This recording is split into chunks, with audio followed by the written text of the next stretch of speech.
انہوں نے کہا کہ میرا ایک جاہل بیوقوف سے واسطہ پڑا ہے، اس سے دامن بچا کر بھاگ رہا۔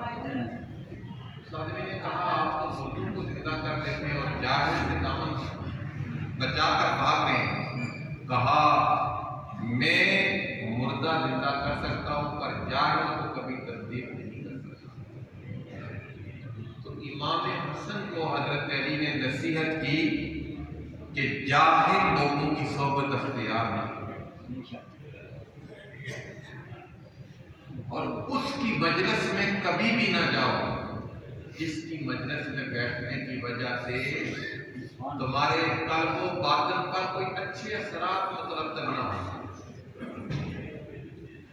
اس لیے وہ آدمی انتہائی ناپسندیدہ ہے جو دعویٰ طریقت کا کرے اور اپنے مریدین کی تربیت نہ کرے۔ مثلا ایک بندے کے پاس کوئی بندہ جا کر بیٹھتا ہے 2 گھنٹے 3 گھنٹے 4 گھنٹے، نہ اس کے اثرات میں کوئی تبدیلی ہے، نہ اس کی گفتگو میں کوئی تبدیلی ہے، نہ آنکھوں میں اللہ کی معرفت کا سرما ہے، نہ لبوں پر ذکر کا نغمہ ہے، نہ قرآن پڑھنے کا ذوق ہے۔ بس جب بولا غیبت کی تو مجھے بتاؤ اس مجلس میں بیٹھنے کا کیا فائدہ؟ تو حضرت امام حسن کو حضرت علی نے تربیت کا جملہ ارشاد کیا۔ اس لیے جو والد ہیں بیٹوں کی ان خطوط پر تربیت کیا ہے۔ کہا میرے بیٹے جاہل اور بیوقوف کی صحبت میں کبھی اس صحبت کو کبھی اختیار نہ کریں۔ اور دوسرا فرمایا قارن اہل الخیر تکن منہم، ہاں جب بھی تجھے بیٹھنے کا موقع ملے تو اچھے لوگوں کی سنگت میں بیٹھا کر۔ وہ بھی کیا سمجھتے ہیں کہ آپ بیٹھتے ہیں کہ دوسروں کی غیبت کرنی ہے، دوسروں کے خلاف پلان بنانا ہے، کوئی منصوبہ بنانا ہے، یہ کون سی سنگت ہے؟ فرمایا قارن، حضرت علی کا جملہ ہے، قارن اہل الخیر تکن منہم، اچھے لوگوں کے پاس بیٹھا کرو تاکہ تم بھی اچھے بن جاؤ۔ پھر آپ کا ایک اور ارشاد ہونے والی بات دعویٰ کریں گے، حضرت علی کا ارشاد۔ حضرت علی فرمایا کرتے تھے کہ اللہ کی ذات پر بے پناہ یقین ہونا چاہیے۔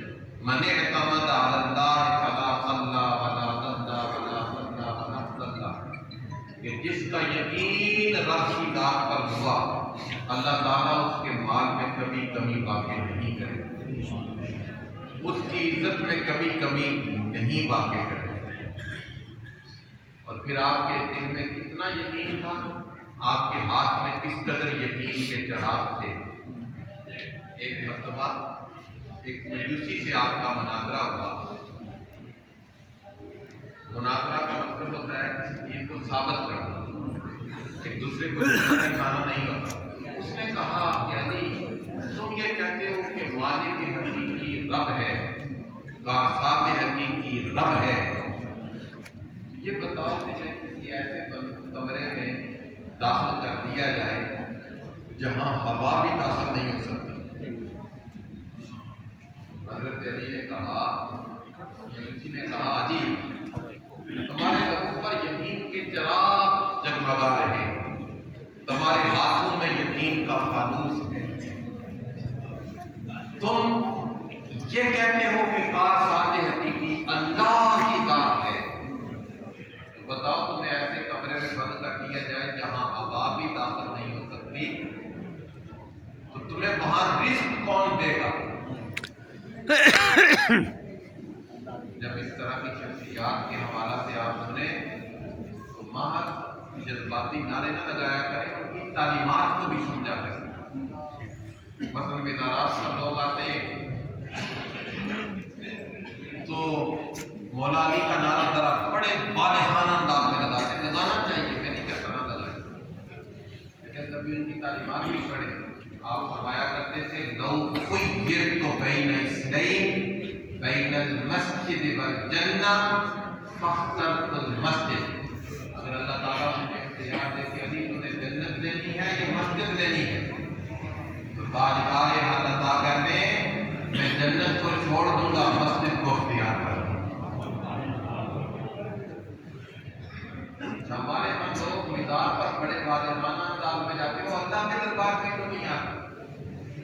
یہ جو مزار بنے ہیں نا آج، ان کی قبریں بھی دلوں کی زندگی کا سبب ہے. کیوں؟ انہوں نے اللہ کے دربار میں حاضری کی. تو میں عرض کر رہا تھا کہ جناب علی مرتضیٰ کا ایک مجوسی سے یہ ڈائلاگ ہوا، مناظرہ ہوا، ٹیبل ٹاک ہوئی، گفتگو ہوئی.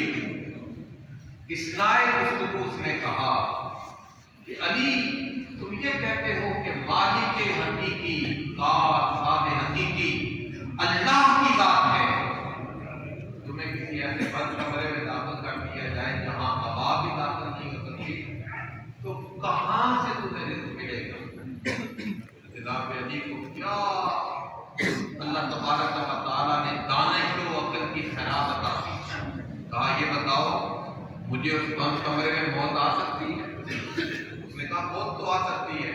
تو کہا جو رب اس بند کمرے میں موت کا فرشتہ بھیجنے پر قادر ہے، وہ رب مجھے اس بند کمرے میں رزق دینے پر بھی قادر ہے. یہ یقین بڑا جملہ سنا، اس نے فوراً اسلام قبول کر لیا. پھر حضرت علی رضی اللہ تعالیٰ عنہ آپ کا ایک اور جملہ ہے، ایک اور ارشاد ہے.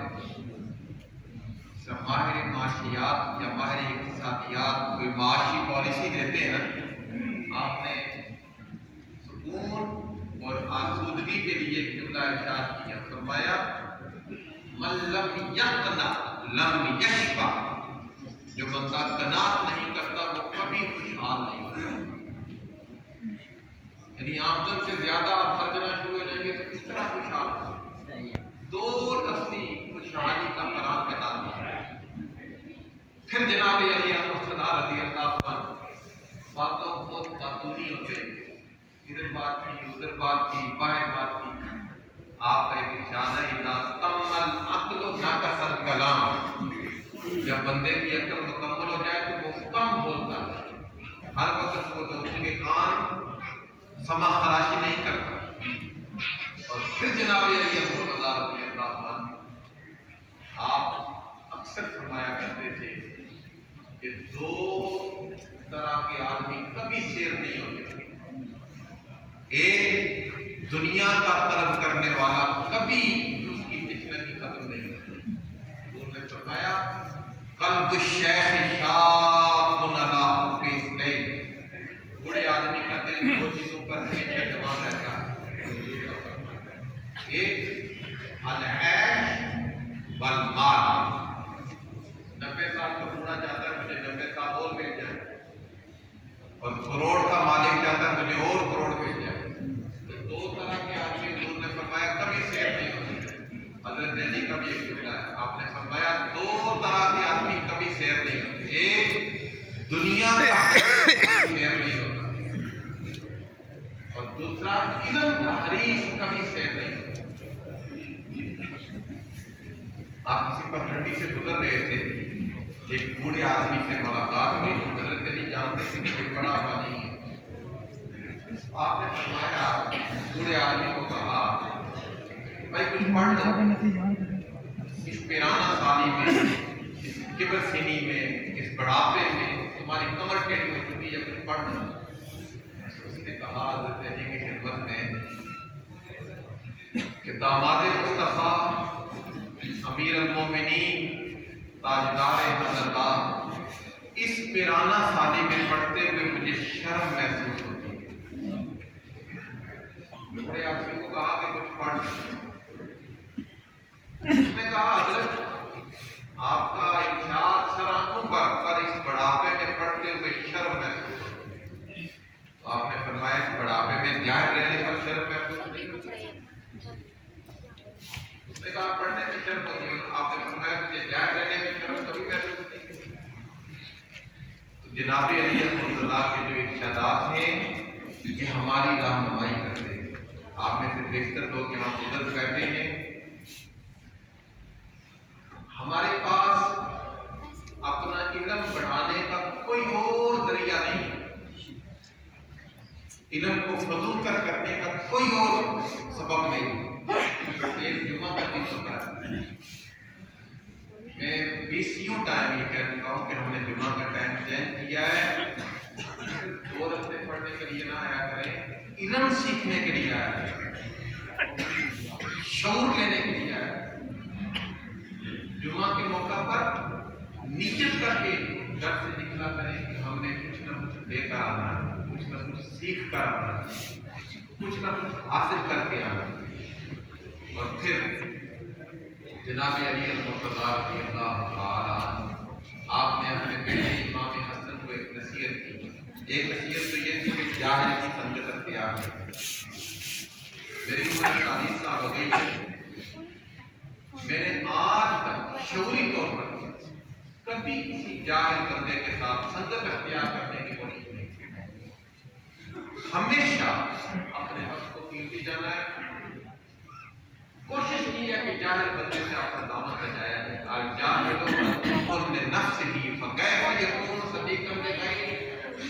تو اپنی ذات کا دشمن ہوتا ہے، دوسروں کا دوست کیسے بن سکتا ہے؟ دوسرا امام حسن کو نصیحت کی کہ میرے بیٹے، حضرت علی نے اپنے بیٹے، بڑے بیٹے کو نصیحت، میرے بیٹے اخلاق ہمیشہ بنانا، تیرے اخلاق تجھے جنت میں لے جائیں. آج آؤ اپنے زبان کی تلخی کو ختم کریں. غیبت ہمارے معاشرے میں بہت بڑھ رہی ہے، منافقت ہمارے معاشرے میں بہت بڑھ رہی ہے. ہر بندہ دوسرے کی عزت کے طرف ہے. مثلا رسول اللہ نے پوچھ لیا ایک امت کے لیے تو میں روتا رات رات میں سنا ہے حضور امت کے لیے روتے تھے، تو حضور نے قبر کی شام پوچھ لیا بھائی تو اسی امتی کو تنگ کرتا ہے کیا جسٹیفیکیشن دے. کوشش کیا کریں کسی کی غیبت نہ کریں، منافقت نہ کریں، اچھے کلمات زبان سے ادا کریں، اچھے اخلاق کو پروان چڑھائیں. زندگی کا سٹیج بڑا مختصر ہے. جو زندگی اینڈ لیس ہے وہ بعد کی زندگی ہے، اور بعد کی زندگی میں وہی کامیاب ہوگا جس نے اللہ رسول اور اللہ کے رسول کی تعلیمات پر عمل کیا. اللہ تبارک و تعالی ہم سب کے